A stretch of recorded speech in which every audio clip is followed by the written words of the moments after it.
मित्रों, सरोज स्मृति कविता के व्याख्या भाग को आगे बढ़ाते हुए हम चलते हैं। तो शुरू करते हैं आज का पाठ। अस्तु मैं उपार्जन को अक्षम, कर नहीं सका पोषण उत्तम। निराला जी अपनी धन कमाने की असमर्थता को स्वीकार करते हैं, अपनी पुत्री से कहते हैं स्वीकार करते हुए कि मैं यह मानता हूँ कि धन कमाने में मैं असमर्थ रहा और तुम्हारा कर नहीं सका पोषण उत्तम, और तुम्हारा उत्तम पोषण मैं ठीक से पालन पोषण तुम्हारा नहीं कर सका। कुछ दिन को जब तू रही साथ, अपने गौरव से झुका माथ। जब तू कुछ दिनों के लिए मेरे साथ रही तो मेरा माथ अपने ही गौरव से झुका रहा, अर्थात मैं यह सोचकर अपने को गौरवहीन सा अनुभव करता रहा कि पुत्री भी पिता के घर में स्थित होकर रह रही है। पुत्री भी पिता गेह में स्थिर, छोड़ने के प्रथम जीर्ण अजीर्ण। ठीक है ना, छोड़ने के प्रथम जीर्ण अजीर्ण, आंसुओं सजल दृष्टि की झलक, पूरी न हुई जो रही कलक। ठीक है ना।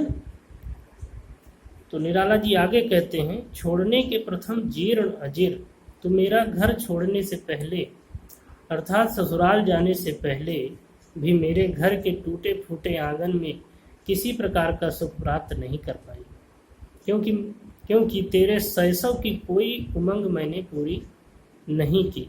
इस कारण तुम्हारी आंखों में हमेशा आंसू ही आंसू भरे रहते थे। ठीक है ना। आंसुओं सजल दृष्टि की झलक, पूरी न हुई जो रही कलक। तेरे मन में जो भी कुछ इच्छा थी अपने पिता से पाने की, वह मैं पूर्ण नहीं कर सका।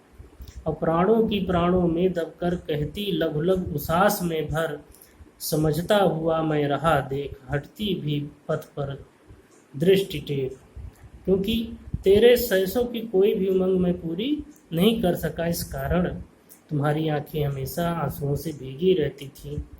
तू अपने मन की व्यथा को या कष्ट को अपने प्राणों में ही दबाकर आहों के रूप में उन्हें प्रकट करती रही, और मैं सब समझता और जानता हुआ भी मात्र देखता ही रहा। धन मिलेगा इस आशा से राह भर दृष्टियां गड़ाता, और फिर निराश होकर चुपके से उन्हें हटाता रहा, अर्थात धनाभाव के कारण तेरी कोई भी इच्छा मैं पूरी नहीं कर सका। और अब आगे बढ़ते हैं, अगली पंक्तियों में देखते हैं। तू 1.25 साल की जब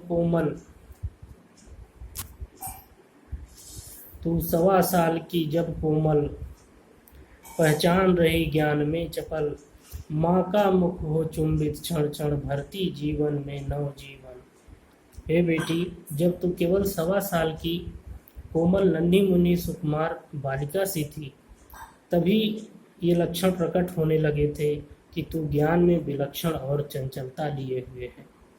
अपनी माता के स्नेहिल चुंबनों की लाडली छाया में पड़ते हुए तू उसके जीवन में एक नई प्रसन्नता का प्रकाश बिखेर रही थी। माँ का मुख हो चुंबित क्षण क्षण, भरती जीवन में नवजीवन। वह चरित पूर्ण कर गई चली, तू नानी की गोद जा पली। उसके जीवन में नया जीवन विकसित हो रहा था, मगर अपनी जीवन लीला के चरित्रों को पूर्ण करके तेरी माँ तो हमेशा के लिए संसार से चली गई। तब उसके अभाव में तू अपनी नानी की गोद में जाकर पलने पुसने लगी।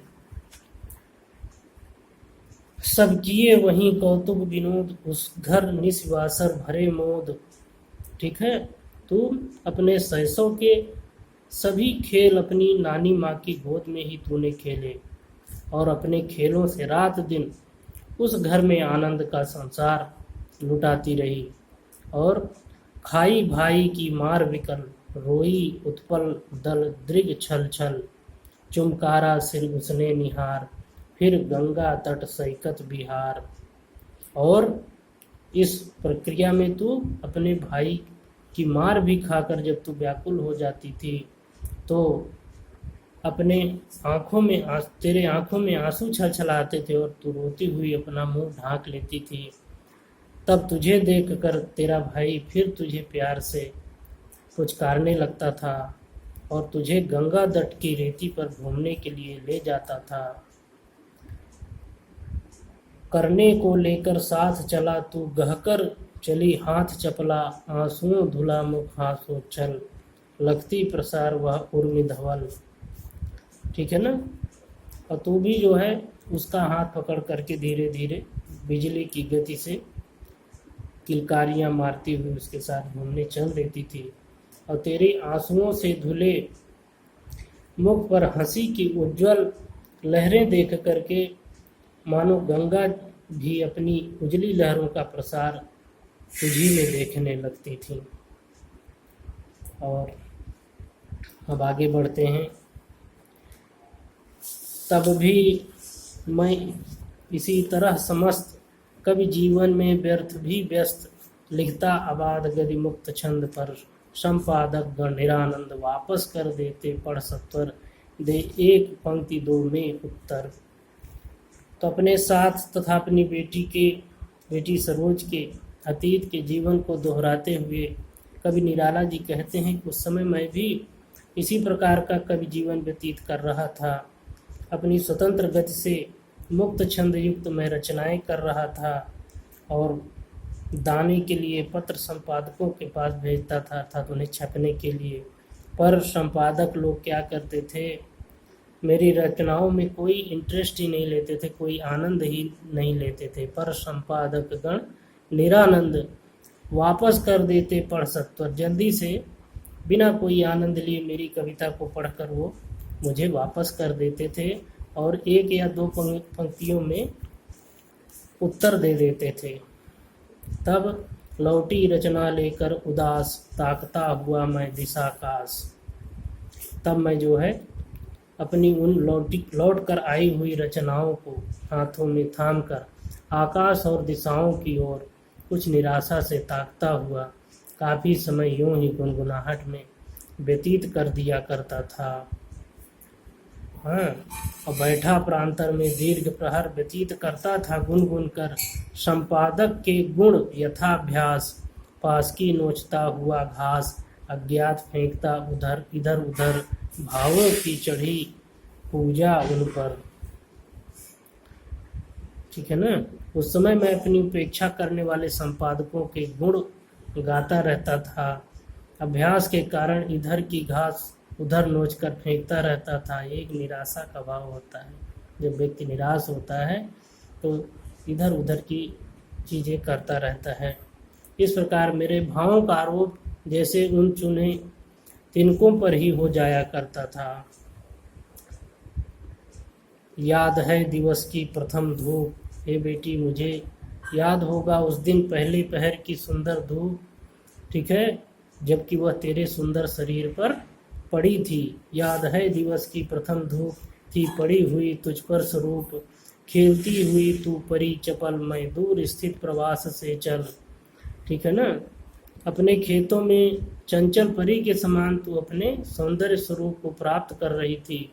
तब मैं कोई 2 वर्षों के बाद, ठीक है, तब मैं कोई 2 वर्ष बाद होकर उत्सुक देखने के लिए अपने मुख था गया हुआ बैठा बाहर आंगन में फाटक के भीतर। जब तू अपने परी के समान चंचल सौंदर्य स्वरूप को प्राप्त कर रही थी, तब मैं 2 वर्षों के बाद तुझे देखने के लिए दूर से चलकर तेरी नानी के घर आया हुआ था और घर के आंगन के फाटक के बाहर मैं अपनी जीवन कुंडली को लेकर बैठा हुआ था। मोढ़े पर, मोढ़े माने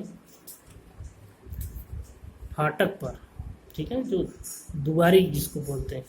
मोढ़े पर ले कुंडली हाथ अपने जीवन की दीर्घ गाथ पढ़ लिखे हुए शुभ 2 विवाह। मैं अपनी कुंडली जो लेकर बैठा था उसमें मेरे 2 विवाह लिखे हुए थे कि मेरे 2 विवाह होंगे। हंसता था मन में बड़ी चाह खंडित करने को भाग्य अंक देखा भविष्य के प्रति आशंक। ठीक है ना। तो कुंडली में मेरे 2 विवाहों की बात लिखी थी जिसे पढ़कर मैं हंसने लगा था। तब मेरे मन में अपने भाग्य लेखों को खंडित कर देने की इच्छा जागृत हुई थी। मैंने उस समय असंख्य भाव से, आत्मविश्वास से भरकर अपने भविष्य की ओर देखा था। आज इतना ही मित्रों, बहुत बहुत धन्यवाद।